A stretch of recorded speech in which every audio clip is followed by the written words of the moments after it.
Hello and welcome. Before we begin, allow your breathing to slow just a little as the weight of the day begins to soften and your attention settles into a quieter place.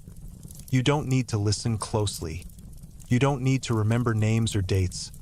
Simply allow the story to drift gently in the background, like wind moving slowly across an open landscape.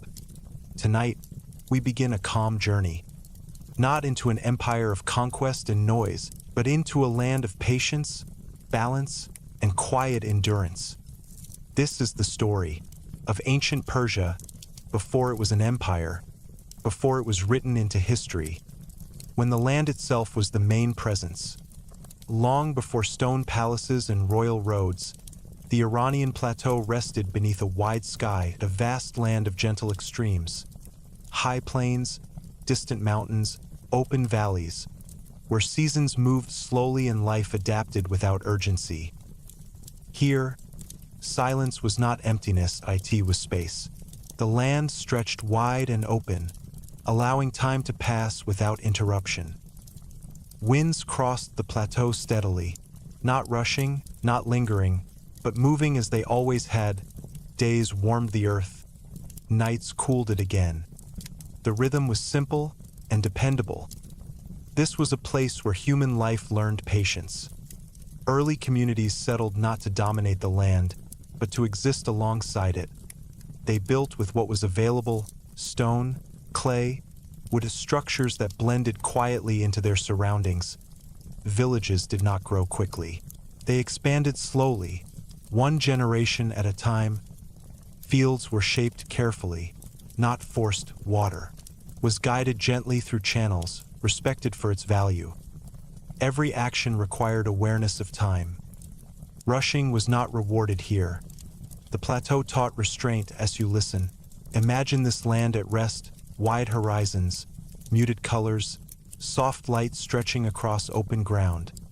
There are no armies here, no banners, no proclamations. Only people living within a landscape that demanded balance. Breathing in and out, life moved according to cycles. Planting, waiting, harvesting, rest. Stories were carried orally, spoken softly around fires, not written for permanence, but remembered through repetition. Beliefs formed slowly as well. The early spiritual understanding of this region was deeply connected to order and balance. Light and darkness were not enemies. They were necessary counterparts. Fire was respected not for destruction, but for warmth, purity, and continuity. That it was watched carefully, maintained steadily, never taken for granted. This respect would later become central to Persian spiritual life. But here, it existed quietly, without doctrine. As centuries passed, small communities grew more connected. Paths formed naturally between settlements. Not roads yet, just familiar routes, walked often enough to feel known. Trade moved slowly, goods traveled by foot and animal, crossing long distances over time. There was no urgency in exchange, only necessity. This slow movement created understanding. People learned the land beyond their village, the rhythm of distant regions, the patience required to cross them. The plateau connected cultures gently, without forcing them together. As night settled over the land, stars filled the sky in quiet abundance. The sky here felt vast, but not overwhelming. That it invited contemplation, not fear. Time itself felt different beneath it. Years passed without clear division. Generations flowed into one another, each building quietly upon the last, and slowly, almost unnoticed, something began to take shape.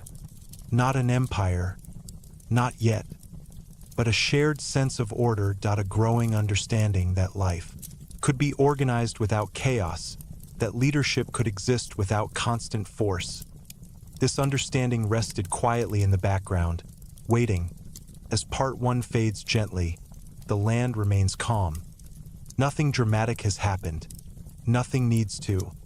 The Iranian plateau continues to breathe, unchanged, patient, ready. Breathing in and out. Part two begins without urgency. Time moves forward softly, from scattered communities, larger groups begin to form, not through conquest, but through cooperation. Shared water systems, shared grazing lands, shared seasonal rhythms. Leadership emerged slowly, often temporary, based on trust rather than power. Those who understood the land were listened to. Those who respected balance were followed. There was no crown wide and no throne. Only responsibility. The idea of kingship, when it eventually arrived, would grow from this soil. Not from sudden ambition, but from accumulated trust. As villages grew, language evolved, gently words formed around nature, around light, around order and truth. These concepts mattered deeply in a land where imbalance could mean survival or loss. Truth was not abstract, it was practical. To misjudge the season, to misuse water, to ignore warning signs had consequences. So truth became sacred, order became protective. These values would later define Persian identity, but here, they lived quietly within daily life. The plateau continued to shape its people. Harshness taught resilience. Openness taught perspective. Distance taught patience. Nothing arrived quickly. Here, everything endured. As you listen, allow this slowness to settle within you. There is no need to track time and no need to anticipate what comes next. History is not rushing forward. It is resting. The land continues to wait, as it always has. In the centuries to come, names will emerge, Cyrus, kings, cities, but none of that exists yet. For now, there is only landscape, people, and quiet continuity. The Iranian plateau remains wide and open, holding space for what will one day rise gently from it. Breathing slows. Further, thoughts soften. The story does not ask for attention. It offers presence. As part 2 settles, the quiet empire has not yet begun. But its foundation has already been laid, silently, patiently, without noise, and as the land rests, so can you. The sky remains wide. The earth remains steady. Time moves gently onward. There is nothing to hold on to, nothing to prepare for, only calm continuation. And with that calm, you are free to drift, to rest, and to let sleep arrive naturally, just as history itself once did, slowly, quietly, and without force. The land does not change suddenly. Seasons continue to move across the Iranian plateau with the same quiet certainty. Wines follow familiar paths. Mountains remain still. Villages wake and rest according to the sun. But beneath this steady rhythm, something begins to gather, not urgency, not ambition, understanding. From the slow cooperation between communities, from shared water and shared time, a new kind of leadership begins to take shape. Leadership that listens. In this world, authority does not arrive loudly. It grows. Names are still unimportant. Power is still quiet. But gradually, people begin to recognize those who understand balance more deeply than others. Those who speak less and observe more. Those who do not force agreement, but create space for it. This is the soil from which Cyrus will one day rise. Before he is known as a king, before history records his name, he is simply part of this land. The plateau shapes him, just as it shaped everyone before him. Patience becomes instinct. Distance becomes familiar. Responsibility becomes natural. The idea of rule here is not domination. It is stewardship. To lead is to maintain order without disturbing harmony. To guide without rushing. As you listen, notice how the story does not accelerate. There is no sudden turning point and no dramatic moment. Cyrus emerges slowly, almost unnoticed. He learns through observation, through the quiet strength of elders, through the rhythms of daily life, through the understanding that stability matters more than speed. When conflict arises, it is resolved carefully, not erased, balanced. Cyrus listens before acting. He learns that people follow not because they are commanded, but because they trust. This trust does not come from fear that IT comes from consistency, from fairness repeated over time. When Cyrus begins to unify groups, it does not feel like conquest, IT feels like alignment.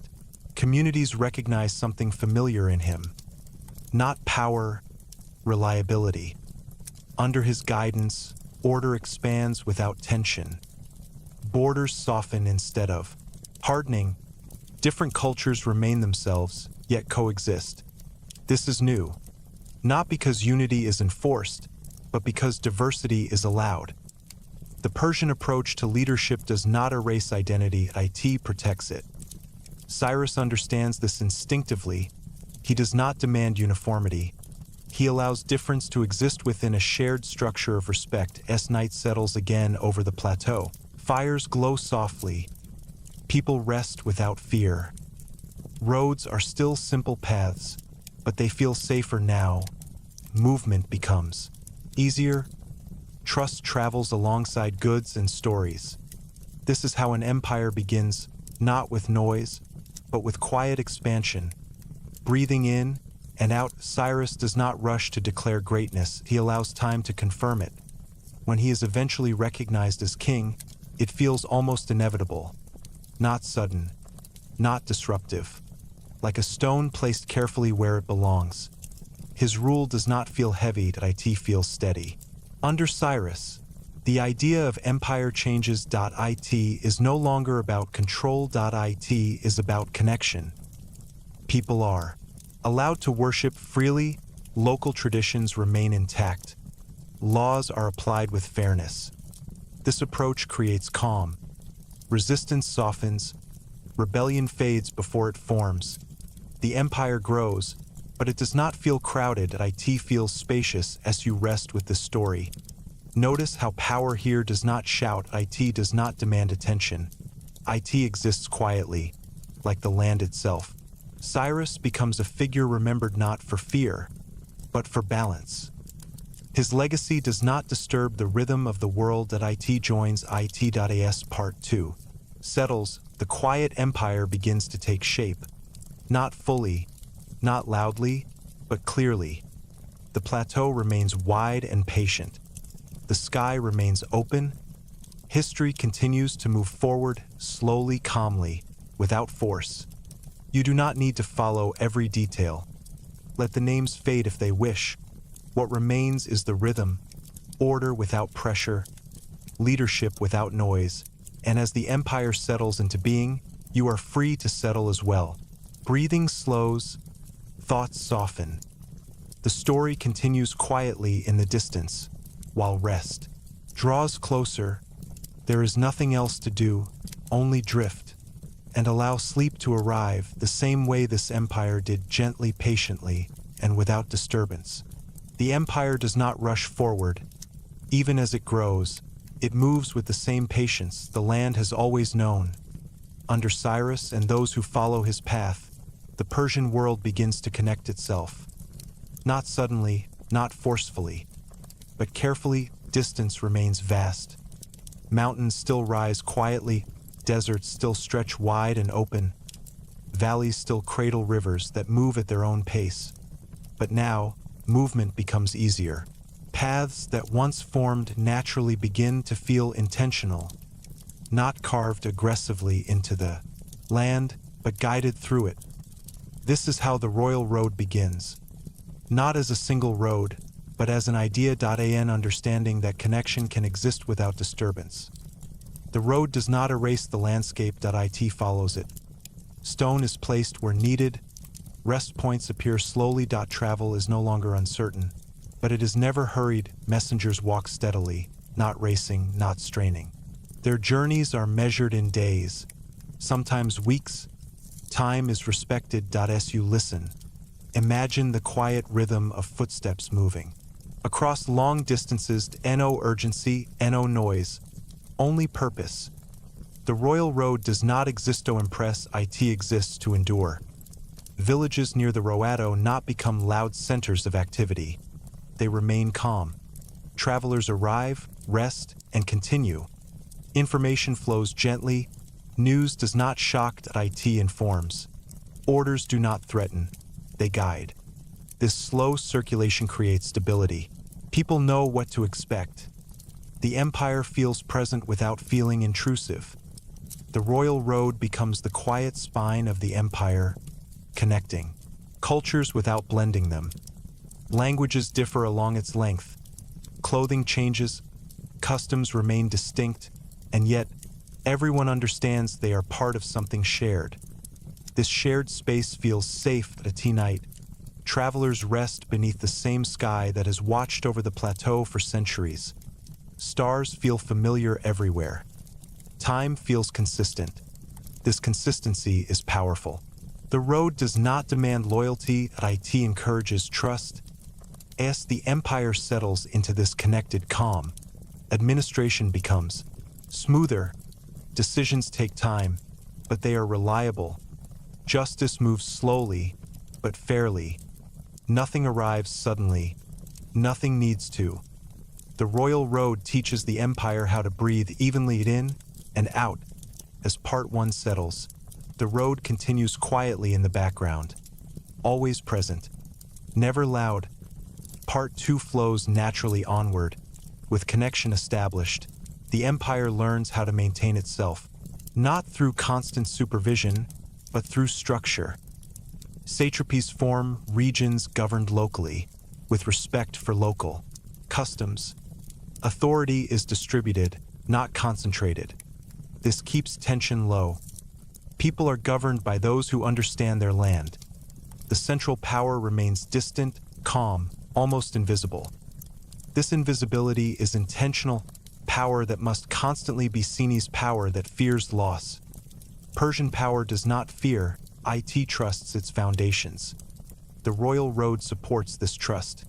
Messages arrive steadily. Supplies move without urgency. The empire feels less like a machine and more like an organism, each part functioning quietly for the health of the whole. As you rest with this idea, notice how nothing feels sharp.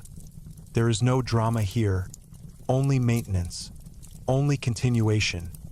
The road stretches on endlessly, not asking to be noticed. It becomes part of the land's memory. Centuries later, travelers will still follow its path.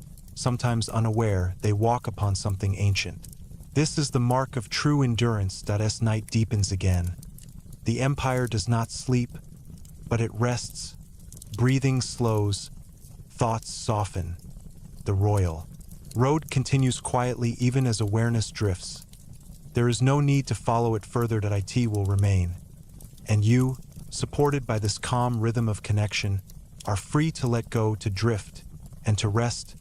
History continues its slow movement, while sleep arrives in the same gentle way.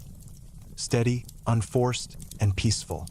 The empire continues to grow, but it does not sprawl. Instead, it gathers itself into form. Far from the scattered villages and open roads, a place begins to take shape, not as a center of power, but as a symbol of order. Persepolis does not rise suddenly, stone by stone, carefully measured. It emerges from the earth.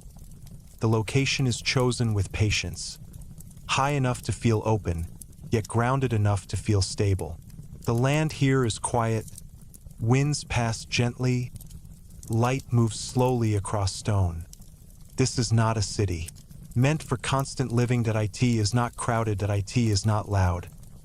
Persepolis exists to represent balance. As you listen, imagine wide terraces of stone, smooth beneath the sun, cool beneath the night sky. Columns rise not aggressively, but confidently. They do not compete with the sky. They acknowledge it. Carvings appear along walls, not chaotic, not crowded. Figures are calm, orderly, measured. Delegations from many lands are shown, each distinct, each respected. No one is depicted as inferior. This visual language matters. It reflects the philosophy of the empire. Difference is not erased. It is organized. Persepolis is not a fortress. It is not built to intimidate. It is built to endure. Ceremonies here are slow. Movement is deliberate. Footsteps echo softly across stone, never hurried. Voices remain low. The The space itself encourages restraint. Light plays a central role at dawn. Soft gold spreads across the terraces at midday. Shadows remain clean and defined at dusk. The stone absorbs warmth and releases it slowly into the night. Fire burns steadily in contained spaces, never uncontrolled. It represents continuity, not destruction. Persepolis does not declare dominance. It demonstrates stability. As Part 1 settles, the city remains quiet. Nothing dramatic unfolds. That is the point. Part 2 continues naturally. Persepolis is not isolated. It is connected by the royal road, yet it does not pull the empire toward it. It remains a place of gathering, not command. Here, leaders meet representatives from distant regions. Tribute arrives, but not as humiliation. It is ceremonial, symbolic. The act itself reinforces unity. Each delegation walks calmly, carrying offerings that represent their land. No one is rushed. No one is watched closely.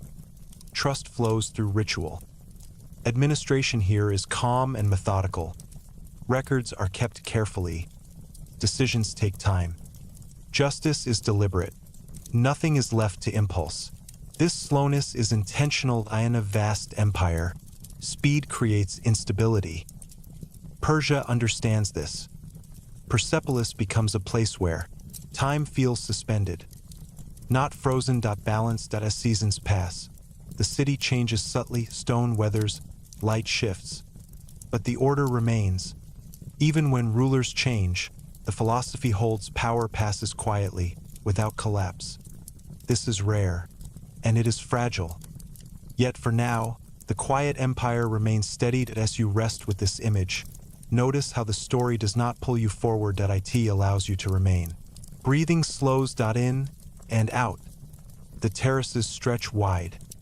The columns stand firm. The sky remains open. Persepolis does not demand attention. It simply exists. And as it exists, you are invited to let go. Rest alongside stone and light. Allow awareness to soften. History continues in the background. Slowly, patiently, without noise, and sleep, like this city, arrives not as an event, but as a state of quiet order. Persepolis does not change with the hour. Morning arrives quietly, without announcement.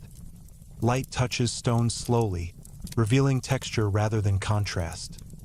The city does not wake suddenly, because it was never asleep. It remains in a constant state of calm readiness. Those who arrive here feel it immediately. Movement slows naturally. Footsteps become measured. Voices soften without instruction. The space itself teaches restraint. Persepolis does not overwhelm the senses. It narrows them gently. Stone absorbs sound. Open air disperses it. Nothing echoes for long. This creates a rare quality. Silence without emptiness. People standing within these terraces do not feel small. They feel placed. Everything has a position. Nothing feels accidental. This is not decoration. It is philosophy made visible. Walls do not rise to intimidate. They define boundaries clearly. Columns do not reach upward aggressively. They stand in balance with the sky. Even ornamentation follows order. Repeating patterns. Measured. Spacing. Calm symmetry. The eye is never rushed. It moves slowly from one detail to the next, resting often as you listen. Imagine standing here with nothing required of you. No decision, no role. Only presence. Time behaves differently in Persepolis. Minutes stretch. Hours soften. The idea of urgency fades. This is intentional. A place that governs an empire must first govern time. Part 3 deepens this stillness. Ceremonial gatherings occur here, but they are not spectacles. They unfold slowly. Participants move in. Careful sequence, each step practiced, each pause deliberate. These pauses matter. They allow space for breath, for awareness, for calm observation. No one interrupts. No one hurries the moment along. The ceremony itself becomes a lesson. Power does not require speed. Stability is shown through patience. Those who attend feel this lesson even if they do not consciously understand it. They carry it back with them along the royal road into distant regions. This is how order spreads quietly, not by command, but by experience. Persepolis teaches without speaking. Records are kept here, but they are not hurried accounts. Scribes work slowly, copying carefully. Ink flows steadily. Mistakes are rare. Information moves through calm hands. Nothing is written in haste. This slows governance, but it strengthens trust. Decisions made slowly last longer. The empire understands this deeply as seasons pass. The city does not fill with noise. It does not grow crowded. It remains spacious. This space is not waste. It is intentional. Emptiness. Space allows thought to settle. Space allows emotion to soften. Space allows order to remain visible. The land surrounding Persepolis is treated with similar respect. Gardens are not extravagant. They are balanced. Water flows in controlled channels, guided gently, never forced. Trees are placed for shade, not display. Paths curve slightly, encouraging slow movement. Nothing here pulls the eye sharply. Everything invites rest. Breathing in and out, part 4 unfolds without transition. Night arrives in. Persepolis with the same quiet dignity. Torches and fires glow steadily. Contained, predictable, light does not flicker wildly. It holds its shape. Stone reflects warmth gently, releasing it slowly. The air cools without shock. Stars appear overhead, clear and unhurried. The sky feels close here, as if the city and the heavens have agreed on balance. At night, Persepolis feels even calmer. Movement slows further. Guards walk measured paths. Their presence subtle. Protection here is not aggressive. It is consistent. Nothing feels threatened. Nothing feels tense. This calm does not come from ignorance of danger. It comes from preparation. The empire does not ignore instability. It absorbs it by distributing power, by respecting local customs, by slowing decisions. Persepolis stands as the physical expression of this approach. Not a command center, but a stabilizing presence. Even rulers who come here are shaped by the space. They do not shout. They do not rush. The city does not respond to ego. It responds to balance. Those who cannot adapt to this feel uncomfortable. Those who can feel supported. This quietly filters leadership. Only those who respect order can truly function here. Over time, this creates continuity. Leadership changes without collapse. Policies evolve without disruption. The empire feels less like a structure and more like a steady current. As you rest with this image, notice how nothing pulls your attention sharply. The mind has no edges to cling to. Thoughts soften. Breathing deepens. The city remains present, unchanged. Stone holds light. Light holds space. Time loosens its grip. Persepolis does not demand memory. It allows forgetting. This forgetting is gentle. Names fade. Dates dissolve. What remains is feeling, order without pressure, power without noise, presence without demand. The quiet empire reveals itself fully here, not as conquest. Not as dominance, as restraint, as patience made permanent, as the story continues quietly beyond these walls. You are free to release attention. Nothing more is required. History continues to exist without being watched. And as Persepolis remains steady in the distance, you are invited to do the same. To rest without effort, to drift without direction. Sleep arrives the way this city endures, slowly, steadily, and without disturbance. The stone remains, the light softens, time flows gently onward, and you rest within it. Far from Persepolis, far from stone terraces and ceremonial calm, life continues quietly across the empire. Here, there are no grand columns, no carved reliefs, no wide stairways, and yet, this is where the empire truly breathes, beyond the capital. The Persian world unfolds slowly, village by village, field by field, river by river. The land remains vast. Plains stretch wide beneath open skies. Mountains rest in the distance. Unchanged, people wake with the light, not with command. Days begin gently. There is no urgency in the morning. Work follows rhythm, not pressure. Farming communities move according to season, soil, and water. Fields are not forced into submission. They are understood. The earth here is treated as a partner, not a resource to be exhausted. Water flows through carefully maintained channels, guided patiently over long distances. These systems are not new. They were shaped over generations, improved slowly, respected deeply. A broken channel is repaired without delay, not because of law, but because survival depends on balance. This practical understanding creates stability. Villages are quiet places. Homes are built low, using materials from nearby land. Nothing stands higher than it needs to. Paths between homes are familiar, worn smooth by time. Children learn by observing. Elders teach without lecture.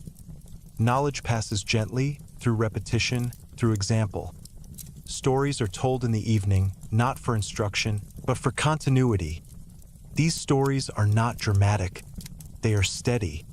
They remind listeners how things have always been done, and whysu listen. Imagine the slow movement of daily life. Hands working soil, water flowing calmly, animals moving without haste. Nothing rushes. Trade exists here too, but it is unhurried. Caravans arrive from distant regions, bringing goods, news, and quiet connection. Markets are calm. Voices remain low. Exchange is respectful. There is no chaos. Disputes are rare, and when they arise, they are handled locally. Justice in these places is personal. Those who decide understand the people involved. Punishment is not harsh. Restoration matters more. This approach mirrors the larger philosophy of the empire. Control is distributed, trust is local. The empire does not hover over daily life. It remains present without intrusion. This presence is felt most in what does not happen. There are no sudden demands, no unexpected conscriptions, no constant surveillance. People are allowed to live. This freedom builds loyalty quietly as part one settles. The rhythm remains unchanged. The empire does not interrupt rest. Part two flows naturally onward. Beyond villages, nomadic groups move across open land. Their lives follow animals and seasons, not borders. The Persian system allows this movement. It does not confine what must move. These groups trade knowledge of routes, weather, and terrain. They connect distant regions without realizing it. The empire benefits without forcing participation. This flexibility is rare, and it requires patience. At night, fires glow softly across the landscape. Different communities rest beneath the same sky. Stars appear familiar everywhere. This shared sky creates subtle unity, not imposed, felt. The empire exists not as a constant thought, but as a quiet assurance. People know order exists without needing to see it. This allows minds to rest. Even soldiers, stationed at distant points, do not live in constant tension. Their presence is minimal. They are protectors, not occupiers. Their days are long and calm. Training is steady. Movement is measured. Conflict is not glorified. Peace is preferred. This attitude filters upward. Leadership remains grounded. As you rest with this image, notice how the empire does not demand attention. It allows life to remain ordinary. This ordinariness is its strength. Extraordinary systems collapse. Ordinary systems endure. The quiet empire understands this. It builds nothing that requires constant correction. Instead, it creates conditions where stability maintains itself. As centuries pass, these daily rhythms continue. Generations grow old, new ones rise. The empire remains present without pressing itself forward. This is how it lasts as breathing slows, thoughts loosen. You do not need to hold on to detail. Let names fade. Let structure soften. What remains is rhythm, life unfolding calmly within a wide and patient world. The fields remain. The villages rest. The sky continues overhead. History does not rush toward an ending, it settles into continuation. And as the empire breathes quietly beyond the capital, you are invited to do the same. There is nothing to follow, nothing to anticipate, only the gentle persistence of life, moving forward without noise. Sleep approaches the way this world endures, slowly, naturally, and without effort. The land remains steady, time loosens, and rest arrives, unforced and complete. Across the vast Persian world, belief does not announce itself loudly, that it does not demand attention, that it does not compete for space. Instead, it settles gently into daily life, becoming part of rhythm, part of breath, part of habit. Faith here is not separate from living, that it flows through it in villages, in traveling camps, in distant administrative centers. People do not argue loudly about belief. They practice it quietly. The Persian understanding of the world is shaped by balance. Light and darkness are not enemies. They are forces that define one another. Truth and falsehood are not abstract ideas. They are choices made daily. To act with truth to maintain order, to act without it creates imbalance. This belief is simple, but deeply rooted. Fire holds a special place. Not as a symbol of destruction, but as a sign of continuity. Fire is watched carefully. It is fed gently. It is never allowed to rage. A flame left unattended is not only dangerous, it is disrespectful. This care reflects a wider philosophy. Nothing powerful should be uncontrolled. Temples are not overwhelming structures. They are calm spaces, open, clean, unadorned. They invite presence, not submission. People enter quietly. They stand or sit without instruction. There is no pressure to perform belief. It is enough to be there as you listen. Imagine the soft glow of fire held within stone, steady and warm, and no smoke and no chaos, just light. This light represents clarity, not certainty, but intention. To choose order over impulse. To choose patience over force. This belief shapes governance as well. Leaders are expected to uphold truth, not through punishment, but through consistency. A ruler who lies creates instability. A ruler who acts truthfully creates calm. This expectation filters downward. Officials understand that authority must be quieto, be effective. Loud power reveals weakness. This understanding creates a rare alignment between belief and administration. Religion does not overpower politics. Politics does not erase belief. They coexist. This coexistence reduces tension. There are no forced conversions. Different traditions are allowed space. The empire understands that belief imposed loses meaning. Instead, respect creates loyalty. As Part 1 settles, faith remains present without demanding focus. Part 2 continues gently. Across the empire, rituals are simple.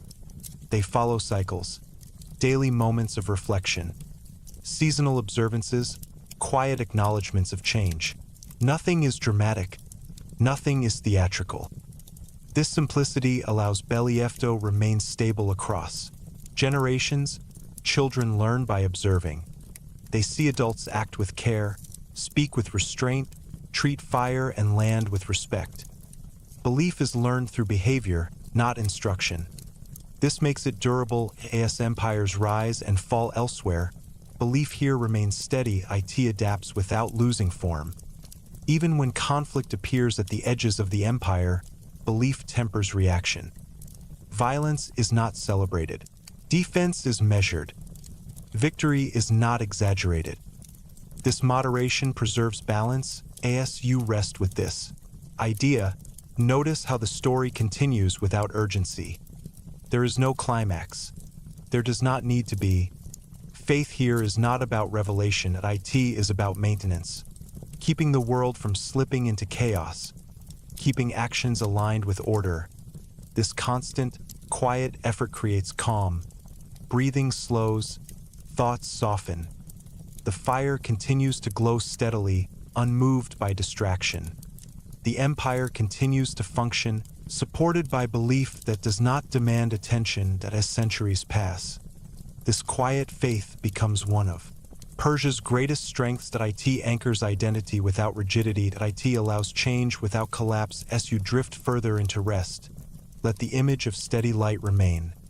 Not bright, not fading, simply present. History continues quietly beyond this moment. Belief continues quietly within it. And you are free to release attention completely. There is nothing to resolve, nothing to remember, only balance, only calm continuation. Sleep arrives the same way this faith endures, softly, steadily, and without fear. The light remains, the world rests, and you rest with it. In the Persian world, time is not chased. IT is not divided sharply. IT is not measured with impatience. Time is observed. Across the empire, from the quiet capital to the most distant village, life unfolds without urgency. Days follow light. Nights follow stillness. People do not hurry to reach the future. They allow it to arrive. This relationship with time is one of the empire's deepest strengths. Nothing here is built to be finished quickly. Structures rise slowly. Systems form gradually. Trust develops over years, sometimes generations. This slowness creates memory. Memory here is not dramatic. IT is layered. Each generation adds quietly to what already exists. Stories are not told to glorify the past. They are told to stabilize the present. Elders remember not exact dates, but patterns. They remember droughts and how they were endured. They remember conflict and how it was resolved without collapse. They remember leaders not for conquest, but for restraint. This memory is practical. IT teaches patience. As you listen, imagine sitting quietly while such memories are shared. No excitement and no exaggeration. Only calm reflection. The empire itself functions in much the same way. Records are kept, but they are not obsessive. What matters most is continuity. That a decision made today is considered in terms of decades, not days. This long view shapes everything. Architecture avoids excess. Law avoids rigidity. Governance avoids impulse. Mistakes are acknowledged without panic. Correction happens slowly.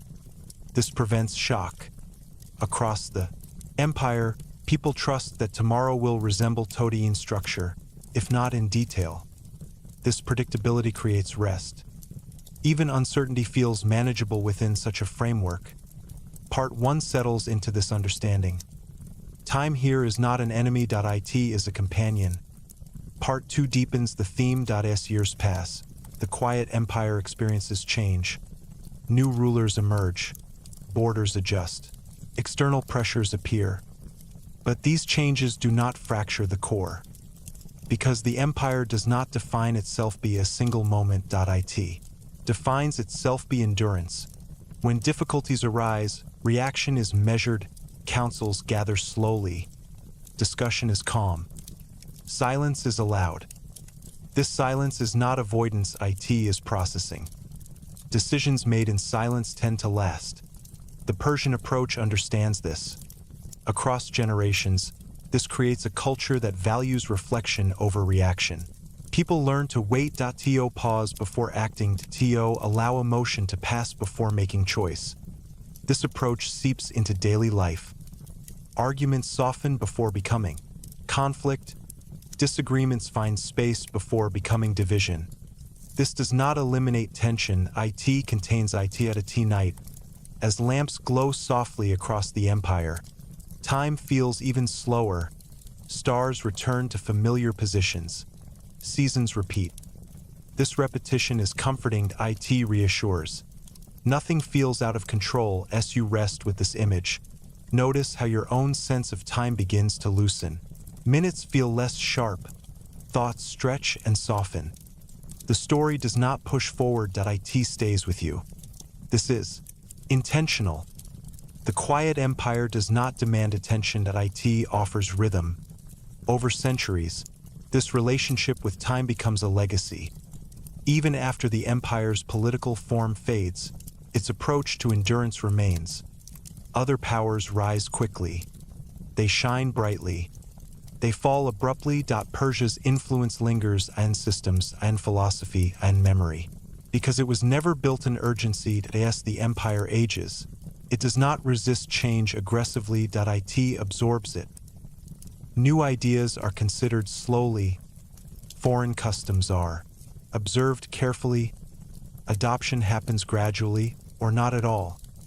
There is no fear of loss of identity, because identity here is not fragile. It is layered, like stone worn smooth by wind, not broken by force. As breathing slows further, let this idea settle. Endurance is not loud. It does not announce itself. It simply remains. The quiet empire does not race history. It walks beside it. This companionship allows rest, both for those who lived within it and for those who listen now. There is no conclusion rushing toward you. No final moment to prepare for. History here does not end. It continues quietly beyond the edge of awareness. And as this awareness softens, you are free to let go. Nothing needs to be remembered precisely. Nothing needs to be followed. The rhythm is enough. Time continues its gentle movement. Memory holds without pressure. The empire rests within itself, and you, supported by this calm sense of endurance, are invited to rest as well. Breathing becomes slow and even. Thoughts drift without direction. There is no urgency to wake and no need to stay alert. Sleep arrives the way this empire lasted. Not suddenly, not forcefully, but through quiet persistence. Time loosens, awareness fades, and rest settles in completely, steady and unbroken, as the quiet empire continues on, somewhere beyond waking thought. The quiet empire does not fall. It does not shatter suddenly. It does not disappear in fire or chaos. Instead, it slowly loosens its grip on form. This change is so gentle that many living within it do not recognize it as decline. Life continues. Fields are still planted, roads are still walked. Belief still shapes daily choices. The empire remains present, but lighter. Power does not vanish. It thins. Time, once steady and expansive, begins to stretch further. Decisions take longer. Distances feel wider. Yet, nothing feels broken. This is important. Persia does not collapse because it was never rigid. It bends as you listen. Imagine an old tree, not snapped by wind, but slowly releasing leaves season after season. The trunk remains. Roots still hold. This is how the quiet empire changes. External pressures appear gradually. Borders are tested. New powers rise nearby, louder, faster, more urgent. Persia observes them calmly. There is no immediate reaction. The empire has learned patience too deeply to abandon it. Now, councils still gather. Discussion remains deliberate. But energy is different, not weaker, older. There is less need to expand, less desire to assert. Stability has been achieved, and stability, over long periods, invites rest. This rest is not decay. It is saturation. The empire has filled its role as generations pass. Leaders continue to rule with the same philosophy. Truth matters. Order matters. Balance matters. But ambition softens. Expansion slows. Maintenance becomes the focus. This is often misunderstood by those who come later. They expect drama. They expect collapse. But Persia offers neither. It offers continuation. Villages do not notice change at first. Daily life remains calm. Taxes remain predictable. Protection remains steady. The empire still feels present without intrusion. Even as borders adjust, core systems endure. This endurance is quiet as Part 1 settles. The empire remains recognizable. Part 2 deepens the softening. Over time, external rule replaces internal leadership in some regions, but the Persian way remains. Administrators continue old practices. Local leaders govern as before. Belief persists. Fire is still kept carefully. Truth is still valued. New rulers adopt Persian systems because they work. This is not conquest reversed. It is absorption. Persia influences even as it recedes. This is rare. Empires often vanish completely. Persia dissolves into memory while leaving structure behind. Roads remain. Administrative divisions persist. Ideas of tolerance and balance survive. The empire's physical form fades, but its rhythm continues as you rest with this idea. Notice how gentle the ending feels. There is no fear and no urgency. Nothing is taken away suddenly, time simply moves forward. The quiet empire becomes quieter still. Eventually, names fade, dates blur. What remains this approach, a way of governing, a way of believing, a way of existing within time. This approach outlives banners and crowns. It settles into culture, into memory, into the land itself. As night falls across what was once the empire, fires still glow softly, villages still rest beneath familiar stars. The sky remains wide, the land remains patient. History does not close a chapter loudly. It turns the page slowly, breathing deepens, thoughts drift. You do not need to hold onto the story now. It has done its work. The quiet empire has shown that strength does not always roar, that power does not always resist ending, that endurance can be gentle. As awareness softens further, let the idea of quiet continuity remain, not as information. As feeling. Nothing collapses, nothing breaks, things simply change shape, and this understanding allows rest. The story fades naturally, without conclusion. Sleep arrives the way Persia endured, slowly, gracefully, and without resistance. Time loosens, the land rests, and you rest with it, fully, deeply, and without effort. The quiet empire does not truly end, because what it created was never limited to borders, never contained only within walls, and never dependent on constant visibility.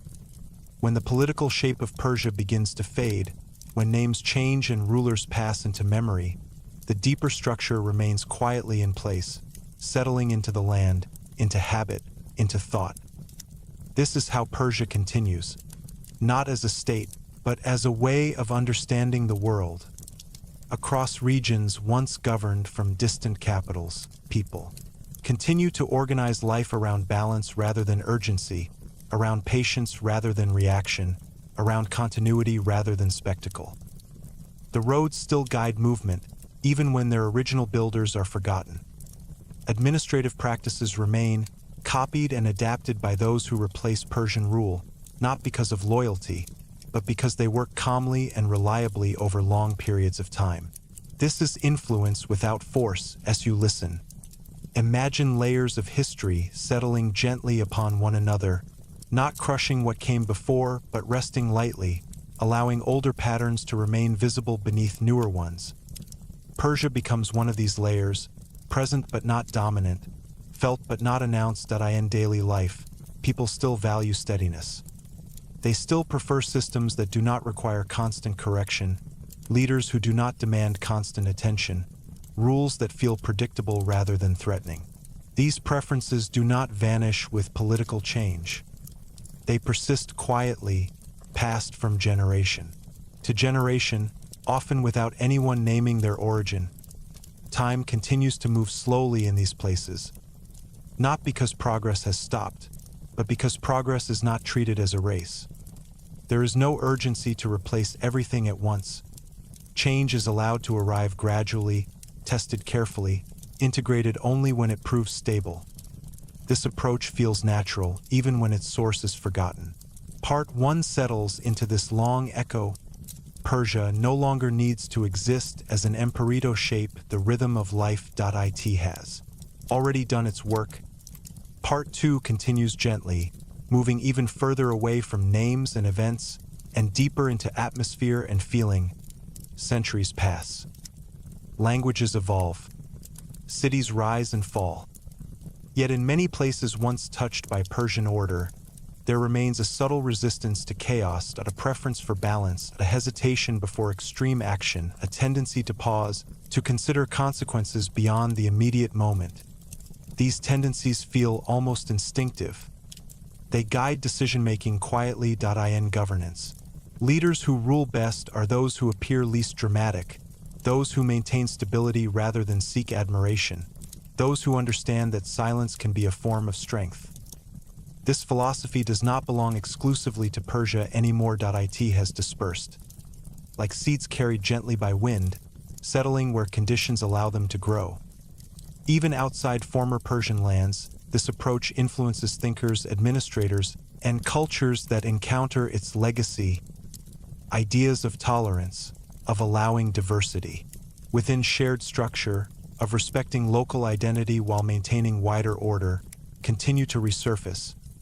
They feel timeless because they were never tied to a single moment. As you rest with this idea, notice how the story does not move toward a dramatic conclusion. There is no final scene, no collapse, no triumphant ending. Because Persia's story was never about endings. It was about endurance, about remaining present without dominating, about shaping systems that could survive their creators. This is why the quiet empire feels compatible with rest. It does not pull attention sharply. It does not demand emotional response. It simply exists, calmly, patiently, allowing the listener to drift. Breathing slows naturally here. Thoughts begin to lengthen, stretching out rather than breaking into fragments. Awareness softens. The mind does not search for resolution, because none is required. History continues beyond awareness without needing observation. This is the final gift of the quiet empire. It releases the need to watch, to track, to remember precisely. Instead, it offers a feeling of stability that remains even as details fade, as night deepens, and the story grows quieter still. Persia exists only as rhythm, a steady pace, a calm expectation that the world, though always changing, does not need to be rushed. This understanding invites sleep, not as escape, but as alignment. Your breathing becomes slower, more even. The sense of time loosens. Minutes no longer feel distinct. Thoughts drift without forming fully. The quiet empire no longer needs words. It has already settled, and as it rests, you are free to rest as well. There is nothing left to follow, nothing left to anticipate, only the gentle continuation of calm, moving forward without noise, just as Persia once did, and just as sleep now does, slowly, steadily, without effort. The land remains wide, time becomes soft, and rest arrives completely, carried on the same quiet endurance that allowed an imperito become something far more lasting than power. In the Persian world, kingship is never imagined as a force that exists for itself, never understood as a state of endless command or constant assertion, but instead approached as a responsibility that must remain balanced, restrained, and always aware of its own limits. That a king is not placed above the world, but within it. This understanding does not emerge suddenly, nor is it declared through doctrine or proclamation, but develops slowly over generations of observation, memory, and careful adjustment. From the earliest moments of organized rule, Persian leadership learns that power which announces itself too loudly inevitably creates resistance, and that authority which relies on fear must constantly be renewed through force. Persia chooses another path. Here, power is expected to feel distant but dependable, visible but not intrusive, present but not overwhelming. As you listen, imagine leadership that does not rush to fill silence, that allows pauses in conversation, that accepts delay as part of wisdom rather than a flaw. The Persian king is not expected to act constantly, but to remain steady. This steadiness becomes the foundation of legitimacy. Rituals surrounding kingship are calm and deliberate, designed not to elevate the ruler above humanity, but to remind him of responsibility. Ceremony unfolds slowly, with movement measured and repetition intentional, creating an atmosphere in which haste feels out of place. Crowns and symbols exist, but they are never allowed to dominate space or attention. They signify continuity rather than spectacle. That I end this world. A ruler who speaks rarely but thoughtfully is considered stronger than one who commands constantly.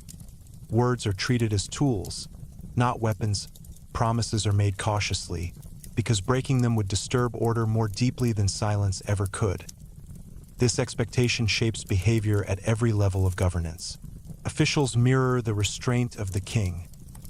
Local administrators avoid dramatic displays of authority, preferring consistency, predictability, and fairness that unfolds slowly over time. As Part 1 settles, kingship appears less like command and more like guardianship.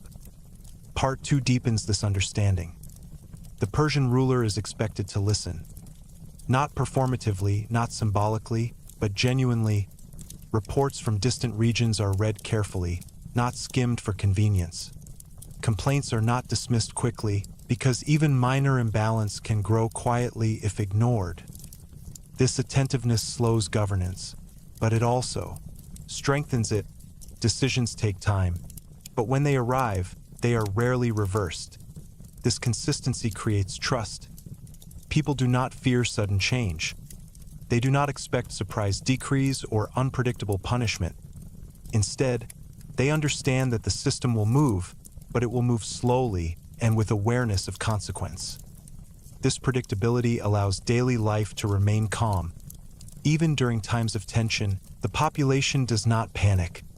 They wait. They observe.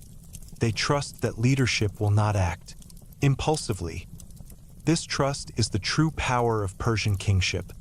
Not the ability to command armies, but the ability to maintain stillness under pressure.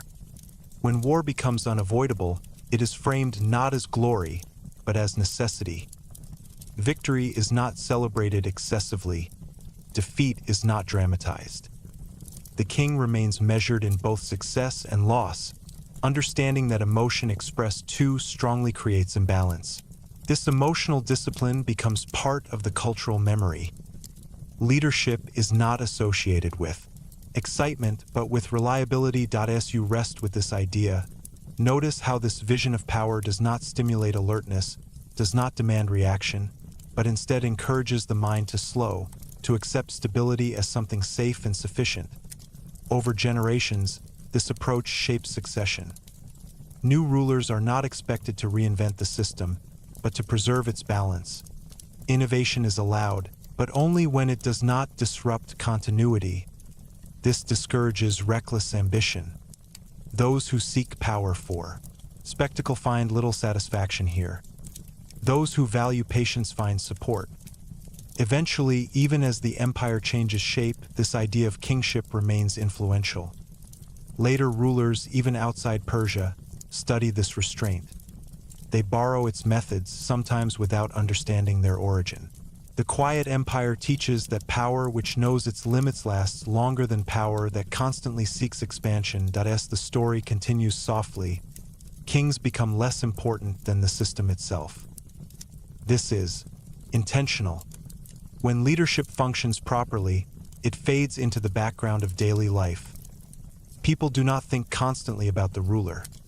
They think about seasons, work, family, rest. This absence of obsession is the mark of stable authority. As breathing slows, this understanding settles gently. Power here does not disturb sleep. It does not pull attention. It remains present without pressure. And as the Persian idea of kingship continues quietly through time, you are invited to let go of effort. There is nothing to track. No drama to anticipate. Only the slow persistence of order, moving forward calmly, allowing both history and resto unfold without resistance. The empire continues its quiet course, and you, supported by this steadiness, are free to drift further into rest, carried by the same patience that once allowed power to exist without excess.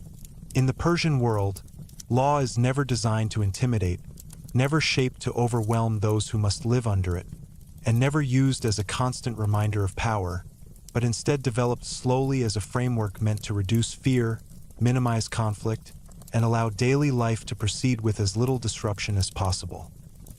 Justice here does not arrive suddenly, and it does not announce itself with spectacle. That it moves quietly, deliberately, and with patience, guided by the belief that stability is more valuable than punishment, and that order maintained gently will last longer than order enforced through fear. From the earliest organization of Persian society, rules are understood not as rigid commands imposed from above, but as agreements shaped by experience, memory, and the careful observation of what keeps communities functioning over long periods of time. This understanding creates a legal culture that values predictability over severity and consistency over dramatic enforcement. ASU.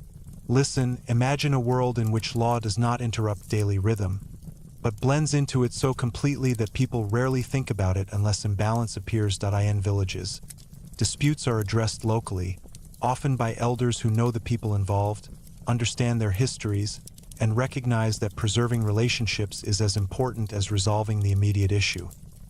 Judgment here is slow, not because of indecision, but because haste is seen as dangerous. A rushed decision might resolve a problem quickly, but it could also create resentment that lingers quietly and grows over time. Persian justice prefers patience, allowing emotion to settle before resolution is attempted. This patience is not weakness. It is strategy. Higher levels of governance, the same philosophy applies. Officials are expected to listen carefully, to gather information fully, and to consider the broader consequences of their decisions, not only for the present moment, but for the years and generations that will follow. Laws are written clearly, without unnecessary complexity, so that they can be understood rather than feared. Ambiguity is avoided where possible because confusion creates anxiety, and anxiety disrupts order. As Part 1 settles, justice appears not as an event, but as an atmosphere, a background presence that reassures rather than threatens. Part 2 deepens this atmosphere further. Across the empire, diversity is not treated as a problem to be solved, but as a condition to be managed with care. Different regions maintain local customs, traditions, and legal practices as long as they align with the broader principles of fairness and stability. This flexibility reduces resistance because people do not feel erased by the system that governs them. Instead, they feel recognized. Persian law does not demand uniformity of culture, only consistency of outcome. Harm must be addressed. Balance must be restored. Beyond that, variation is allowed to exist. Punishment, when necessary, is measured. Excessive cruelty is avoided, not only for moral reasons, but because it is understood to be ineffective. Fear may produce obedience in the short term, but it erodes trust, and trust is the foundation upon which the quiet empire rests. This understanding shapes every level of enforcement. Officials who act impulsively or excessively are corrected, sometimes quietly removed, because their behavior threatens stability more than the original offense ever could. Justice here is not emotional. It is procedural. This procedural calm allows people to live without constant vigilance. They do not expect sudden accusation. They do not fear arbitrary judgment. Instead, they trust that if conflict arises, it will be handled slowly and fairly.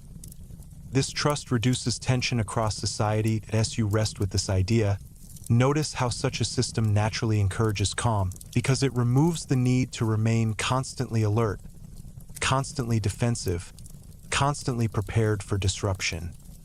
Over time, this legal philosophy shapes behavior even in the absence of enforcement. People internalize restraint. They moderate their actions not because they fear punishment, but because they understand consequence. This internalization is one of the empire's greatest strengths. Law no longer needs to be constantly visible. IT becomes part of habit. Even as external pressures increase, even as borders shift and political authority changes hands, this approach to justice proves resilient. New rulers often retain Persian legal structures because dismantling them would create instability that serves no one. Thus, the quiet empire continues to influence long after its formal power diminishes. As night settles across the land, justice does not sleep, but it rests. Courts are quiet. Disputes pause. The system remains present without being active. This resting state is intentional. A system that never rests eventually exhausts itself. Persian law understands the importance of stillness. As breathing slows and awareness softens, the idea of order without cruelty settles gently into the mind, offering reassurance that structure does not have to feel oppressive, and that stability can coexist with rest. There is no sharp ending here and no final judgment, only continuation. Law remains quietly in place, supporting life without demanding attention, just as the quiet empire always intended. And within this calm structure, you are free to let go of effort, to drift without concern, and to rest knowing that nothing urgent is required of you, and nothing sudden will disturb the gentle rhythm that now carries both history and sleep forward together.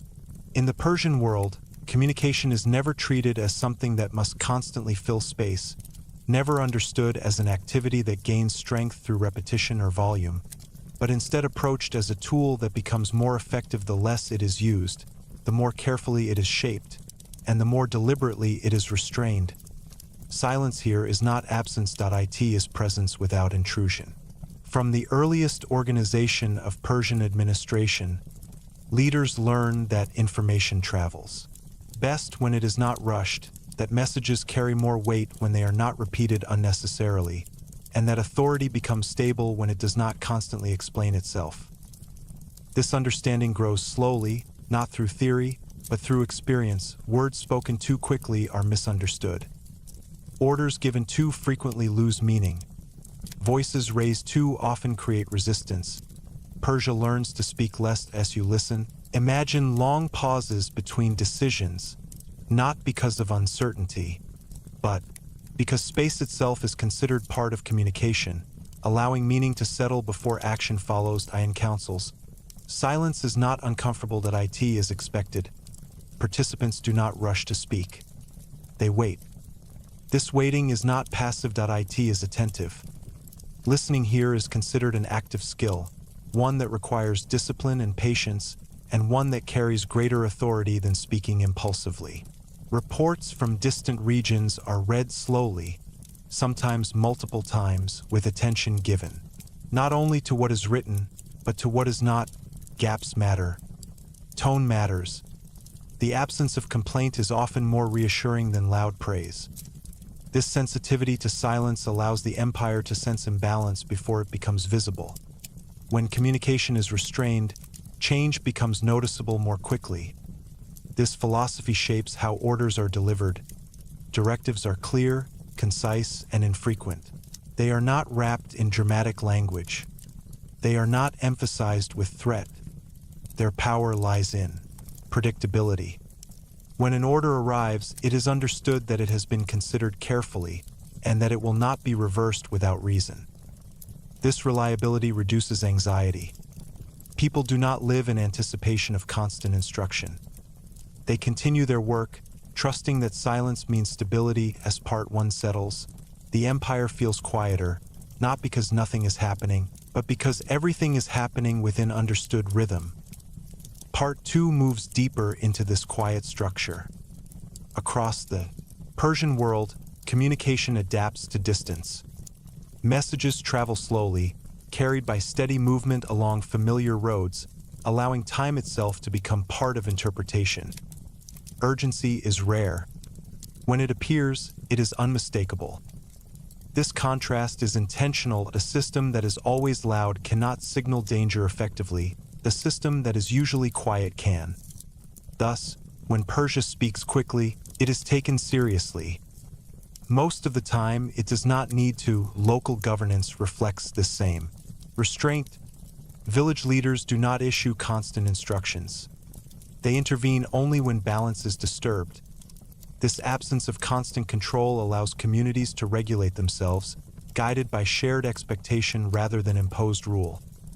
Disputes are often resolved before they reach official attention, because people understand the framework within which they live. They know what is acceptable. They know what will be supported. They know what will not. This knowledge does not require constant reminder that IT lives quietly within habit. Silence also shapes cultural expression. Public spaces are not filled with announcements. Ceremonies unfold with long pauses. Music, when present, is measured and repetitive, designed not to excite, but to steady the mind. Architecture supports this calm communication. Open spaces allow sound to dissipate. Stone absorbs echo. Voices do not travel far. This physical quiet reinforces psychological quiet as you rest with this idea. Notice how the absence of constant stimulation allows attention to soften, how the mind begins to wander gently rather than fixate, how awareness widens instead of sharpening. This is not accidental. The quiet empire understands that overstimulation creates tension, and tension erodes endurance. To be why speaking less, Persia preserves energy. Even conflict is communicated carefully, warnings are issued before action. Intentions are clarified slowly. Enemies are observed patiently. Surprise is avoided when possible, because surprise destabilizes more than it resolves. This does not mean Persia is passive, it means Persia is deliberate. When force becomes necessary, it is preceded by silence long enough to remove doubt. This gives action legitimacy. The empire's ability to wait becomes its greatest strength. Waiting allows emotion to pass. Waiting allows clarity to emerge. Waiting allows alternatives to appear as centuries pass. This culture of restrained communication shapes those who come into contact with it. Other powers notice the calm efficiency. They imitate aspects of it, sometimes without understanding why it works. They adopt silence without patience and fail. Persia's quiet cannot be copied without its rhythm. This rhythm is learned over generations. It cannot be rushed as night settles across the empire. Communication slows even further. Messages rest. Decisions pause. Silence deepens. This nightly stillness is not inactivity. It is recovery. The empire rests its voice so that it can endure as breathing slows. The listener becomes aligned with this pattern. There is no need to respond and no need to prepare. Nothing is being asked. Silence holds everything gently, and within this silence, the quiet empire continues to exist, not as sound or command, but as steady background presence, allowing both history and rest to unfold without interruption. In the Persian world, power is never understood as something that exists only in palaces, councils, or administrative centers, because beneath every visible structure of governance there exists a quieter, deeper structure that carries the empire forward through time, and that structure lives inside the home, within family, routine, memory, and the slow transmission of values from one generation to the next. While kings rule and officials govern, it is family life that sustains continuity, and in this continuity women hold a central, stabilizing role that is neither loudly proclaimed nor easily erased. Persian society does not imagine the household as separate from the empire, but rather as its smallest and most essential unit, the place where order is first learned, patience is practiced daily, and balance becomes instinct long before it becomes law. Women are not positioned as distant symbols, nor reduced to silence, but exist at the center of daily rhythm, shaping behavior not through command, but through repetition, expectation, and quiet authority that unfolds across years rather than moments as you listen. Imagine a Persian household at rest, not frozen in a single image, but unfolding slowly through time, where mornings begin without urgency, tasks are shared according to rhythm rather than hierarchy, and knowledge is passed not through instruction alone, but through observation, imitation, and gentle correction.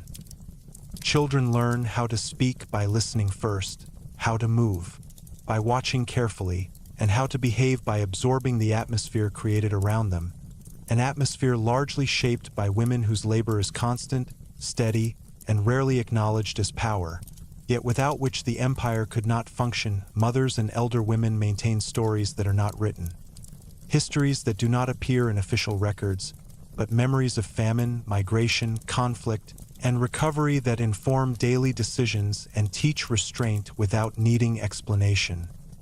These stories are not dramatic retellings of glory, but practical recollections of survival, of how patience prevented disaster, of how balance restored order after disruption, and of how excess always carried consequences that lingered long after excitement faded. Through this oral memory, values move forward intact, even as political authority changes, borders shift, and rulers pass into obscurity.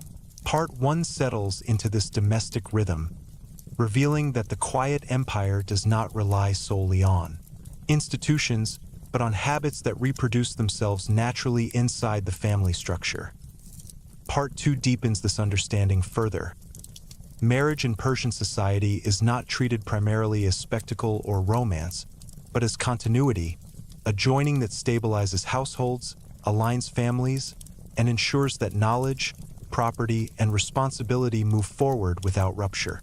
Women manage resources within the home with careful attention, maintaining balance between consumption and preservation, teaching children restraint through daily example rather than prohibition, and ensuring that scarcity, when it arrives, is met with preparation rather than panic. This quiet economic intelligence mirrors the larger imperial philosophy, where stability matters more than expansion and sustainability is valued above short-term gain. Even in noble households, where proximity to power might invite excess, cultural expectation tempers behavior, reminding families that visible restraint signals strength while indulgence invites instability.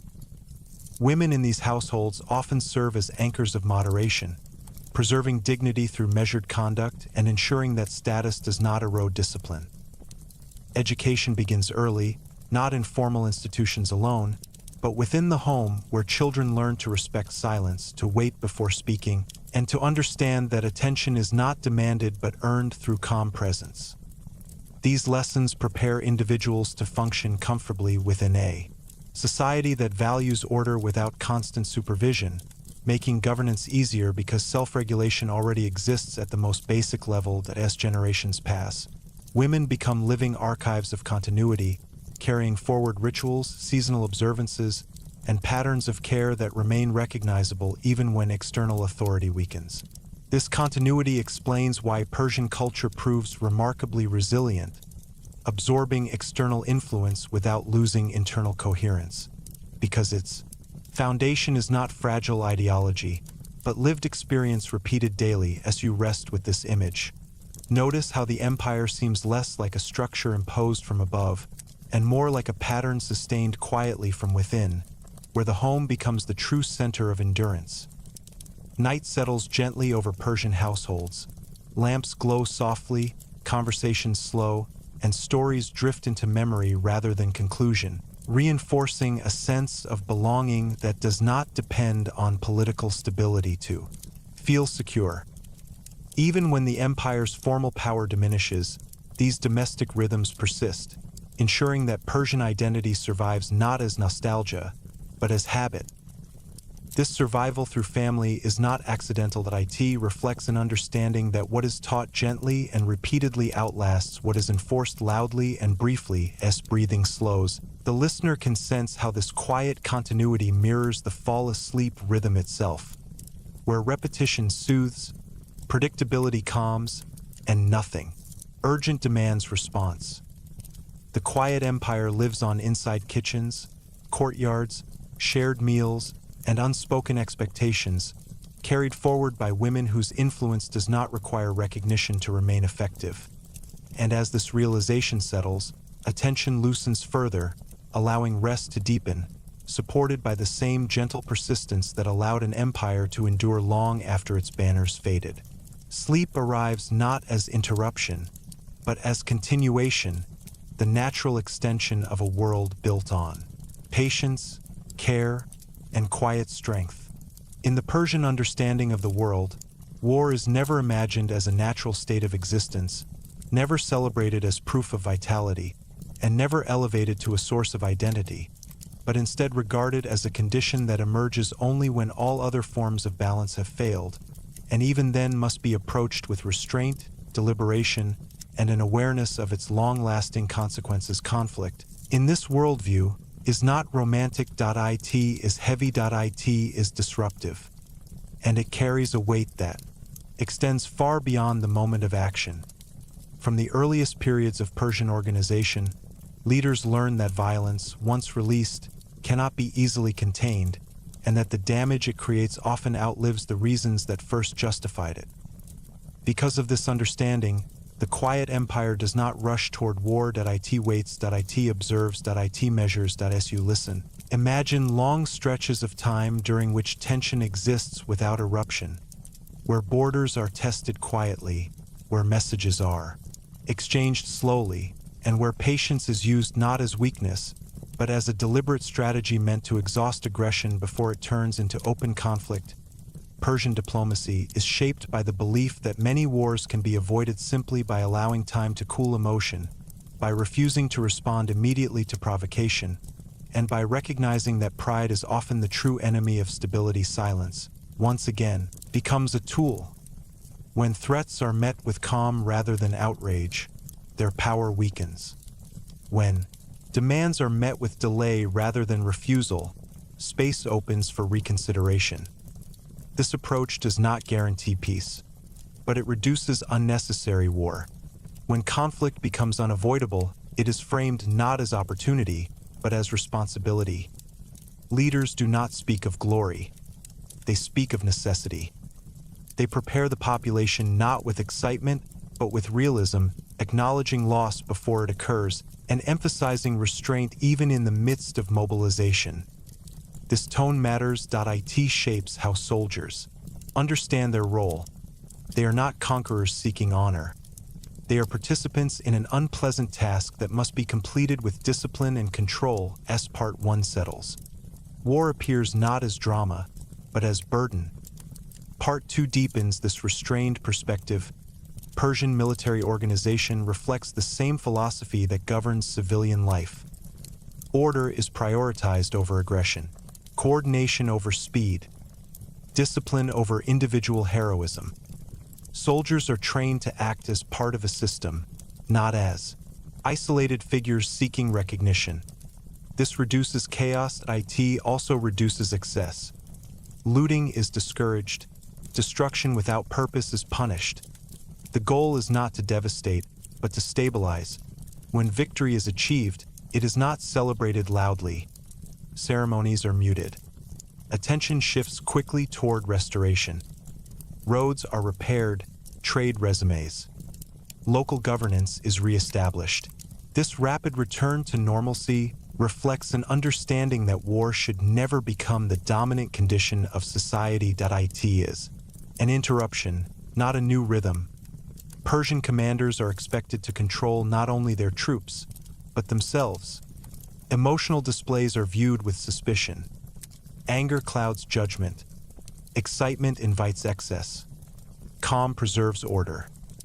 This expectation filters down through ranks, creating an army that moves deliberately rather than impulsively. As you rest with this idea, notice how even descriptions of conflict do not sharpen attention, do not increase heart rate, but remain steady, measured, and contained, allowing the mind to remain relaxed rather than alert. War, in this narrative, does not demand excitement. It demands control. After conflict, the empire focuses on integration rather than domination. Local customs are often preserved. Leaders are retained when possible. Punishment is selective, not sweeping. This reduces resentment and shortens recovery. The aim is not submission, but coexistence under restored balance. Over time, this approach proves effective.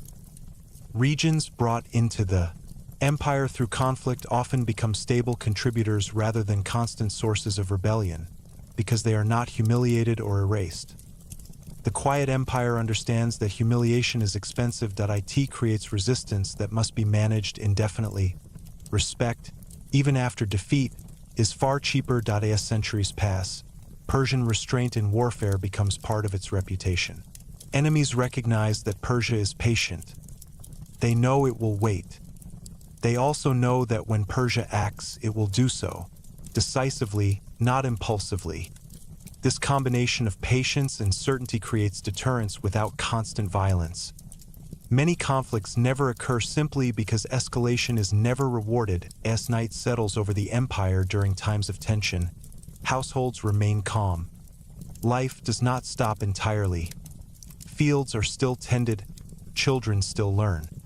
The empire does not allow war to consume daily existence. This separation protects mental and emotional stability. It ensures that society can recover quickly. When conflict ends. As breathing slows, the listener can sense how this philosophy aligns naturally with rest, how the refusal to glorify conflict removes stimulation, allowing the mind to remain untroubled by images of chaos or urgency. The quiet empire teaches that strength does not require constant demonstration, and that the greatest victories are often those that leave no lasting disturbance.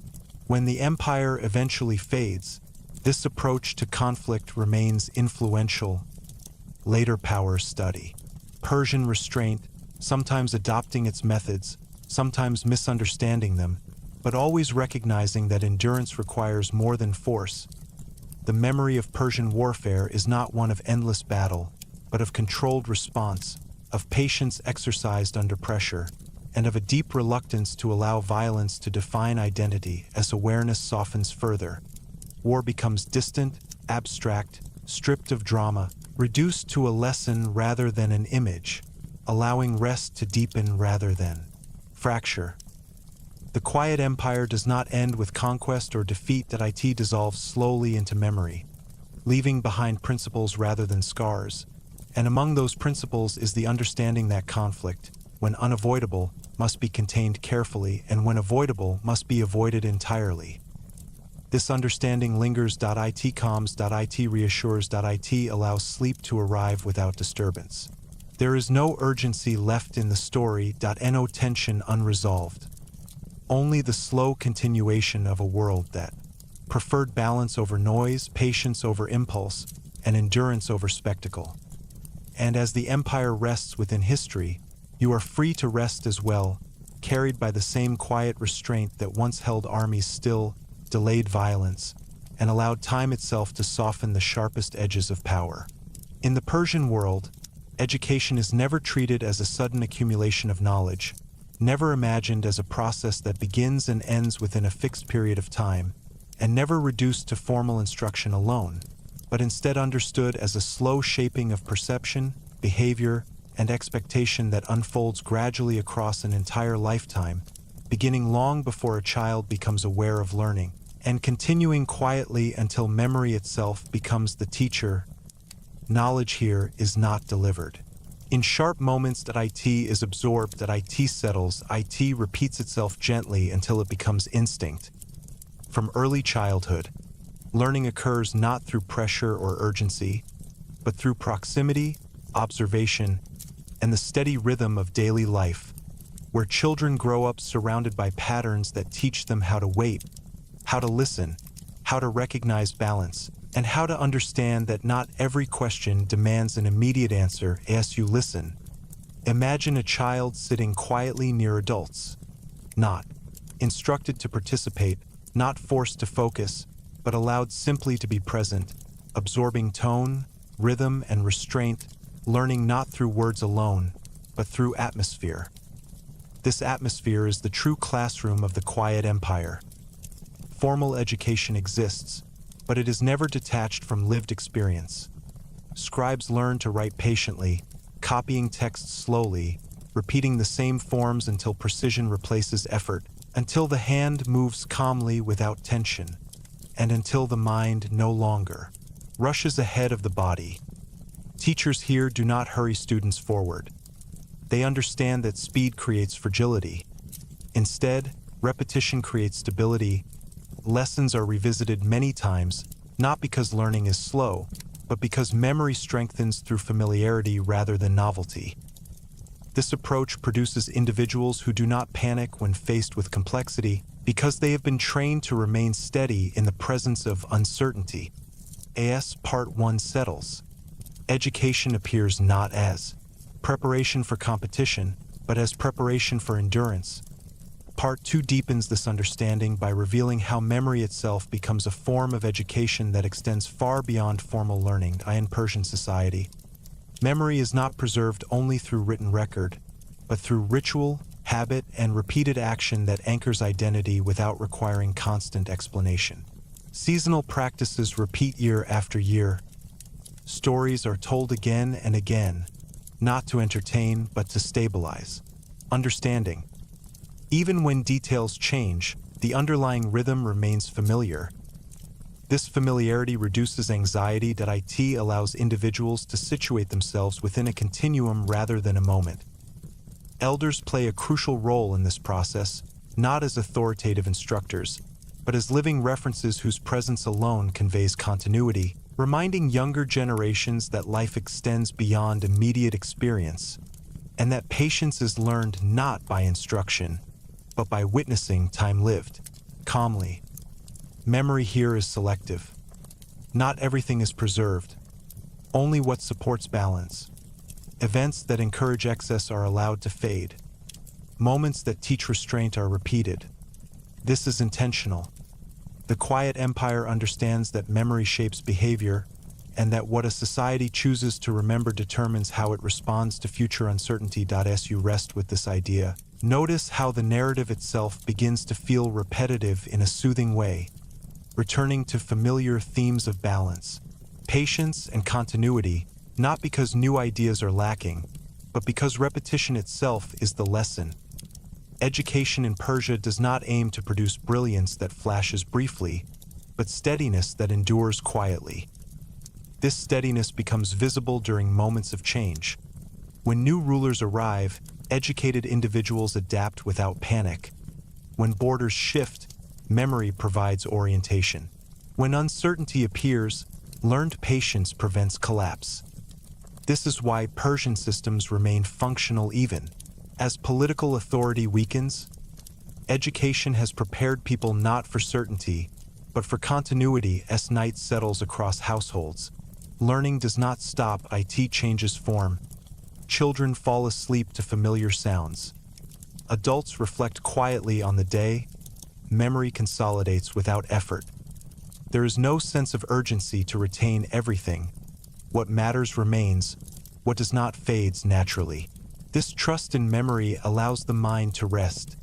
As awareness softens further, the listener may feel how this educational philosophy mirrors the fall asleep experience itself, where repetition calms, predictability reassures, and nothing new is demanded of attention. The quiet empire teaches that learning does not require strain, and that understanding deepens most fully when the mind is relaxed rather than alert. As the empire ages, this approach to education proves more resilient than rigid instruction. Written texts may be lost, institutions may change, but habits remain. Ways of thinking persist. Attitudes toward time, patience, and balance survive because they have been lived, not merely taught. This lived education allows Persian influence to persist quietly long after formal structures dissolve. As the story drifts further into stillness, there is no conclusion to announce. Education continues, memory continues, transmission continues. Nothing ends sharply, and within this gentle continuation, sleep arrives naturally, supported by the same principles that shaped generations. Repetition without pressure, knowledge without urgency, and understanding without noise. The quiet empire no longer needs to speak. Its lessons have already settled, and now, as the rhythm slows even further, you are free to let go completely, trusting that nothing essential will be lost, and that rest, like learning in Persia, arrives most fully when it is not forced. In the Persian understanding of time, Decline is never imagined as a sudden collapse, never experienced as a dramatic moment of failure, and never framed as a moral judgment imposed upon a society, but instead recognized as a slow transformation, a gradual loosening of structures that have already fulfilled their purpose, allowing new forms to emerge without violent rupture or emotional urgency. Nothing here breaks abruptly, nothing shatters, everything softens, power does not disappear. Overnight, .it thins, .it disperses, .it becomes less concentrated, moving quietly into habits, memory, language, and routine, where it continues to exist without requiring recognition. As you listen, imagine the empire not at its height, not at the moment of command, but during long periods where nothing dramatic seems to happen, where administration still functions, roads are still used, laws are still remembered, yet no one speaks of greatness anymore, because greatness no longer needs to be named. To be present, this is not weakness. It is transition. Persian systems are designed not to resist change violently, but to absorb it gently, allowing decline to unfold as a natural phase rather than a catastrophe. Officials continue their work without panic. Families continue their routines without despair. Education continues without interruption. The empire does not cling to permanence. It understands that endurance does not require immortality. As Part 1 settles, decline appears not as loss, but as release. Part 2 deepens this perception further. When central authority weakens, local systems already know how to function independently, because they were never entirely dependent on constant oversight. Communities maintain order through habit rather than enforcement. Justice continues through precedent rather than decree. Memory fills the gaps left by fading institutions. This decentralization does not produce chaos, because the quiet empire never trained its people to rely on spectacle or fear to maintain cohesion. Instead, it trained them to regulate themselves quietly. As borders shift and external pressures increase, Persian identity does not fracture. It diffuses. Elements of culture move outward, blending into surrounding regions, influencing architecture, administration, language, and custom without demanding acknowledgement. This influence persists precisely because it does not announce itself. What fades loudly is forgotten quickly. What fades quietly remains embedded.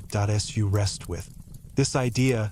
Notice how even the concept of decline becomes calming rather than alarming, because it carries no urgency, no demand for resistance, and no sense of failure. Time continues. Life continues. Only form changes. Persian thinkers do not ask how to prevent decline forever. They ask how to pass through it without damage. This mindset prevents panic. It prevents violence. It allows dignity to remain intact even as structures loosen. As the empire's visibility diminishes, its principles become harder to trace yet more durable, living inside daily conduct rather than official record. People still value restraint. They still distrust excess. They still prefer patience over speed. These preferences guide behavior long after the empire itself no longer exists as a unified political entity. As night falls over regions once governed by Persia, nothing feels empty. Markets still open. Fields are still worked. Stories are still told. The absence of imperial command does not create silence, because silence was already familiar. As breathing slows further, the listener may sense how this gentle fading mirrors the approach of sleep itself, where consciousness does not disappear suddenly, but loosens gradually, releasing attention piece by piece until awareness drifts naturally. The quiet empire teaches that endings need not be sharp. They can be soft. They can be gradual. They can even be peaceful. This acceptance of impermanence prevents fear. It allows societies, like individuals, to rest. When historians later attempt to define the fall of Persia, they struggle, because there is no single moment to point to, no dramatic collapse to narrate, only a long transition where influence outlasts authority. This ambiguity is not failure. It is evidence of resilience as awareness continues to soften. the empire no longer appears as a structure, but as a rhythm, one that slows without stopping, one that fades without vanishing, one that becomes part of the background of history rather than its foreground. There is no urgency left in this story, no warning, no alarm. Only continuation. Only quiet adjustment. Only the understanding that systems designed for balance do not collapse violently, but dissolve gently, leaving behind habits that guide behavior long after names and borders have changed. And within this understanding, rest deepens. Sleep approaches without resistance. Nothing is demanded. Nothing is unresolved. The quiet empire does not end.it settles, just as you are now free to settle as well, allowing the final remnants of attention to loosen, trusting that what truly matters will remain, even as everything else fades softly into rest.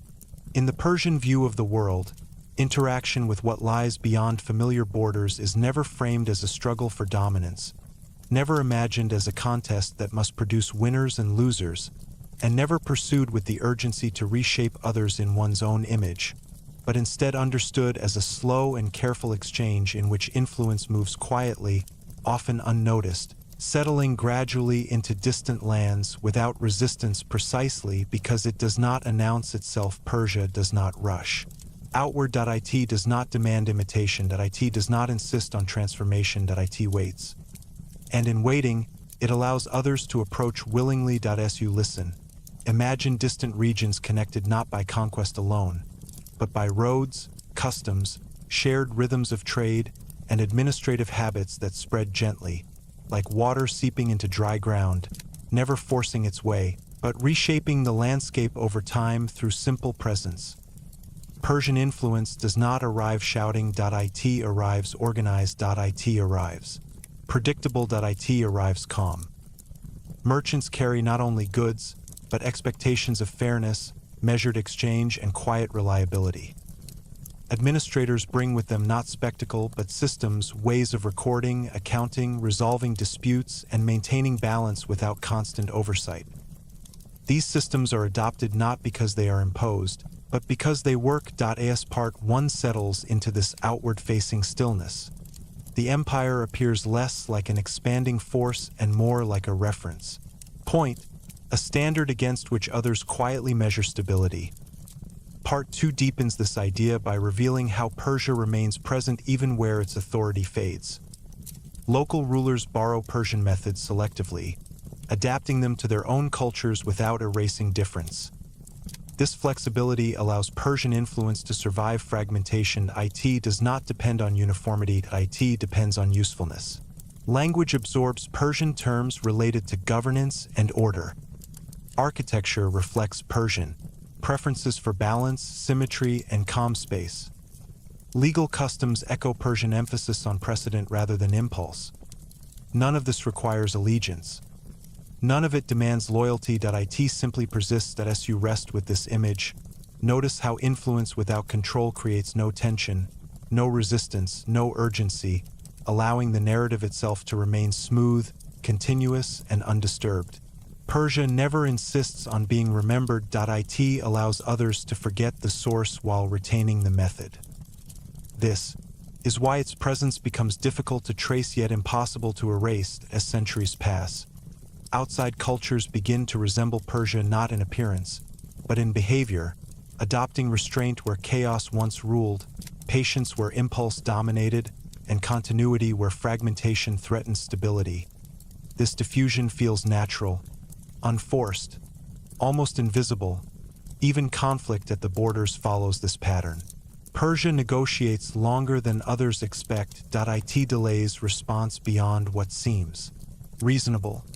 And in doing so, it often avoids escalation entirely, teaching neighboring powers that urgency is rarely rewarded. As night settles across regions touched by Persian influence, daily life remains unhurried, trade routes continue to function, customs posts operate calmly, local disputes are resolved without spectacle. The empire's presence feels less like command and more like gravity, something sensed rather than seen, shaping movement without direct intervention as breathing slows. The listener may feel how this outward-facing calm mirrors the internal quiet cultivated throughout the series, reinforcing the sense that stability does not require dominance, and that influence can be strongest when it remains unnamed. That Persia's relationship with the outside world becomes its final lesson. That power exercised gently lasts longer than power displayed loudly as formal authority dissolves. This lesson remains, carried forward by those who experienced Persian order not as oppression, but as relief from disorder. The quiet empire extends beyond itself. It becomes part of the world's background rhythm, and as awareness continues to soften, there is no clear boundary between Persia and what lies beyond it, only a slow blending, a quiet transmission, and a calm continuity that does not demand attention to remain effective. Nothing ends here. Nothing resolves sharply. The story simply widens. And within this widening, rest deepens further, supported by the understanding that the most enduring influences are those that never needed to announce their arrival. In the Persian understanding of existence, the final stage of any system, any structure, any empire is never collapse, never disappearance, and never erasure, but rather a gradual return to silence, a soft retreat from visibility in which what once stood at the center moves gently into the background, no longer demanding attention, no longer asserting itself, yet still quietly shaping the world it once guided. Power, in this final rhythm, does not fight to remain. It loosens its grip. It allows itself to fade, not because it has failed, but because it has completed its function. As you listen, imagine the empire not ending, not falling, not being conquered in a single decisive moment, but slowly becoming quieter, less noticeable, less named, until one day it is no longer spoken of as a present force, yet still felt everywhere as an underlying pattern of order, restraint, and patience. This transition is not mourned. It is expected. Persian thought does not cling to permanence. It understands that endurance does not require visibility, and that what truly lasts does not need to remain at the center of attention as part one settles. History itself seems to slow, events stretching across longer spans of time, changes unfolding so gradually that no generation feels fully responsible for them, and no single moment feels decisive enough to define an ending. Institutions continue to operate even as their authority softens. Customs persist even as their origins fade. Language carries traces of meaning long after speakers forget where those meanings came from. The empire dissolves into habit, into rhythm, into background. Part 2 deepens this dissolution further as external powers rise and fall. Persia no longer competes for dominance. It does not resist replacement. It allows itself to be absorbed, fragmented, reinterpreted, knowing that absorption is not destruction, but transformation. What was once centralized spreads outward, becoming less concentrated but more resilient. Administrative logic survives without administration. Cultural preference survives without command. Moral restraint survives without enforcement. As you rest with this idea, notice how even the notion of historical ending becomes calming rather than dramatic, because there is no sharp break, no urgent loss, no unresolved tension demanding attention. Time continues. Life continues. Only focus shifts. Persian influence becomes so integrated into surrounding worlds that it can no longer be isolated or removed, existing everywhere and nowhere at once, embedded in how people wait, how they negotiate, how they value balance over excess, and how they allow systems to change without panic. This is the final achievement of the quiet empire. Not conquest, not immortality, but integration. As night settles over lands once shaped by Persian order, there is no sense of absence. Markets still function. Communities still organize themselves. Knowledge still passes quietly between generations. The empire's silence is not emptiness. It is completion. As breathing slows further, the listener may feel how this final rhythm mirrors the deepest stages of rest, when thoughts no longer form complete narratives, when attention loosens its grip on meaning, and when awareness drifts without resistance, history itself seems to rest and no longer pushing forward and no longer demanding interpretation. Only existing as a soft presence beneath consciousness. In this state, the quiet empire no longer needs description. It no longer needs explanation. It simply is. And as this realization settles, even the distinction between past and present begins to blur, replaced by a sense of continuity that does not require memory to feel real. What once governed openly now governs invisibly. What once structured life explicitly now supports it implicitly. The empire becomes silence, and in that silence, there is no loss, only space, only calm, only the slow, steady understanding that everything meaningful eventually returns to quiet, not through failure, but through fulfillment. As awareness continues to soften, the story does not conclude. It dissolves. There is no final statement and no summary and no closure, only a gradual fading of form into rhythm, of power into presence, of history into stillness, and within this stillness, there is nothing left to do, nothing left to follow, nothing left to remember. The quiet empire rests, and now so can you. There is a point in every long civilization, every extended system of thought, every culture carried patiently across centuries, when its presence no longer needs to be identified, described, or defended, because it has already moved beyond visibility, settling instead into habits, assumptions, and quiet expectations that shape daily life without ever drawing attention to themselves. And this is the point where the quiet empire now exists. Persia, at this stage, is not remembered actively. It is lived unconsciously. It no longer appears in proclamations, borders, or symbols of authority, but instead survives within the rhythm of ordinary actions, the preference for balance over urgency, the instinctive resistance to excess, and the comfort found in gradual change rather than sudden disruption. As you listen, imagine history slowing to such a degree that individual moments lose importance, where events no longer compete for meaning, and where time itself feels less like a sequence and more like a continuous surface upon which life unfolds evenly and without tension. I end this epilogue. There is no narrative direction. Nothing is building. Nothing is resolving. The story does not advance, because advancement is no longer necessary. The empire has already passed into a form that does not require movement to remain present. As part one settles into this softened state, memory itself becomes less precise, yet more powerful, because what remains is not detail, but orientation, a general sense of how the world should feel when it is functioning properly. People influenced by Persia no longer recall specific laws or administrative structures, but they retain an expectation that order should be quiet, that authority should be measured, and that stability should not require constant enforcement. This expectation guides behavior without instruction. It calms reactions. It slows decisions. It creates space where urgency might otherwise dominate. The empire, having released its need for recognition, becomes more durable than it ever was as a visible force. Part 2 deepens this dissolution even further. As generations pass, the origins of these expectations fade completely. No one remembers learning them. No one claims ownership of them.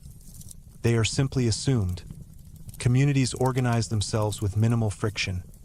Disagreements resolve without escalation. Change is absorbed gradually rather than resisted violently. These patterns feel natural, yet they are the quiet inheritance of a civilization that valued patience over spectacle. As you rest with this idea, notice how the narrative itself becomes increasingly repetitive, circling familiar concepts without pushing forward, because repetition here is not redundancy, but reassurance, reinforcing calm through familiarity rather than novelty. History no longer demands attention. It does not insist on being understood. It simply continues beneath awareness, supporting daily life without interruption. Night settles over landscapes, once governed by Persia, but nothing feels absent. The quiet is not emptiness. It is fullness without noise. Roads are still used. Markets still function. Homes still shelter families. None of these require memory of empire to exist. They persist because the systems that support them were designed to outlast visibility. That as breathing slows further, the listener may sense how this stage of history mirrors the deepest phases of rest, when the mind no longer tracks thought clearly, when awareness drifts, without direction, and when meaning is felt rather than processed. The quiet empire now exists in this same way, present without definition, influential without identity, stable without structure. There is no lesson to extract, no conclusion to announce. Everything that needed to be transmitted has already been absorbed. As time stretches gently forward, the empire continues not as history, but as background, indistinguishable from the flow of life itself. And because it no longer occupies the foreground, it can no longer disturb. It cannot provoke. It cannot demand. It simply remains, quietly supporting the world as it moves forward, unnoticed yet essential. In this space, nothing presses the listener to remain awake. There is no unfinished thought and no unresolved tension. Only continuity, only calm, only the slow understanding that what endures longest does so by becoming invisible. The quiet empire has completed its final transformation. It no longer speaks. It no longer needs to. And now, there is nothing left to follow, nothing left to track, nothing left to hold on to. Rest can deepen freely. Sleep can arrive without interruption. History has done its work. Now that the journey has reached its furthest point, there is no longer a direction to follow, no expectation to move forward, and no need to hold the shape of history clearly in the mind, because everything essential has already been gently placed where it belongs, and what remains is only the quiet continuation of time itself. In this final stage, Ancient Persia no longer appears as a subject of thought. It is not an empire. It is not a civilization. It is not even history. It has become atmosphere. It exists as a slow, steady background presence, similar to the feeling of night settling over a familiar landscape, where shapes soften, edges dissolve, and nothing demands immediate recognition. As you listen, allow your attention to loosen its grip completely, no longer following sentences closely, no longer tracking meaning with effort, but instead letting the sound of language drift gently, like distant wind moving across open ground. Present but unimportant. There is nothing here that needs to be remembered, nothing here that needs to be understood. The quiet empire has already done its work. It has slowed the mind. It has softened focus. It has reduced urgency. Now it simply remains, quietly, as the long night begins. Part 1 moves slowly into the stillness. Imagine a Persian landscape at night, not as a specific place, but as a feeling of space, where roads stretch endlessly without destination, where gardens rest under dark skies, and where stone structures hold warmth from the day, releasing it gradually into the cool air. There are no voices raised, no movements rushed, only the natural rhythm of breath, of time passing without notice. The empire is no longer active. It is resting, and because it was built on patience, it rests without tension. As moments pass, thoughts begin to lose their sharp edges. They no longer connect logically. They appear briefly, then fade. This is not distraction. It is release. The same release that history itself undergoes when it passes from record into memory, and from memory into feeling. Ancient Persia now exists in this same state, present without form, influential without effort, steady without direction. The long night does not hurry. It does not progress. It simply continues. Part 2 deepens this quiet further, allowing repetition to become comforting rather than noticeable. Time stretches, breathing slows. The mind no longer asks what comes next, because there is no next. Only continuation, only rest, only the gentle sense that everything important has already been placed safely behind you. The quiet empire no longer holds borders. It holds silence. It holds rhythm. It holds the calm understanding that nothing needs to happen for existence to remain complete. As the night deepens, Even the idea of history begins to dissolve. There is no past pressing forward, no future pulling attention. Only the present moment, wide and unhurried, allowing awareness to sink naturally, without instruction, without resistance. You may notice pauses between thoughts growing longer. You may notice the body feeling heavier, more settled, supported by the surface beneath you. This is not something to observe closely, it is something to allow, just as the quiet empire allowed itself to fade gently, without struggle, without urgency, without fear. Words continue, but meaning is no longer required. The sound itself becomes enough, a steady, predictable flow that reassures rather than informs. Nothing changes quickly. Nothing interrupts. Everything moves at the same slow pace. The long night accepts everything without reaction. If thoughts appear, they are allowed to pass. If memories surface, they are not followed. If attention drifts, it is not pulled back. There is no task here, no responsibility, no expectation. The quiet empire has fully transformed into rest, and now you are free to do the same as awareness continues to soften. Even the distinction between listening and sleeping begins to blur. Words may fade in and out. Time may feel uneven. This is exactly where you are meant to be. There is no ending announced, no final statement made. The long night does not conclude, it continues quietly, supporting sleep without marking its arrival. Ancient Persia remains, not as history, not as empire, but as calm presence, steady and unobtrusive, like darkness that does not frighten, only shelters, and as the last edges of attention dissolve, there is nothing left to hold, nothing left to follow, nothing left to resist, only rest, only the long, quiet night.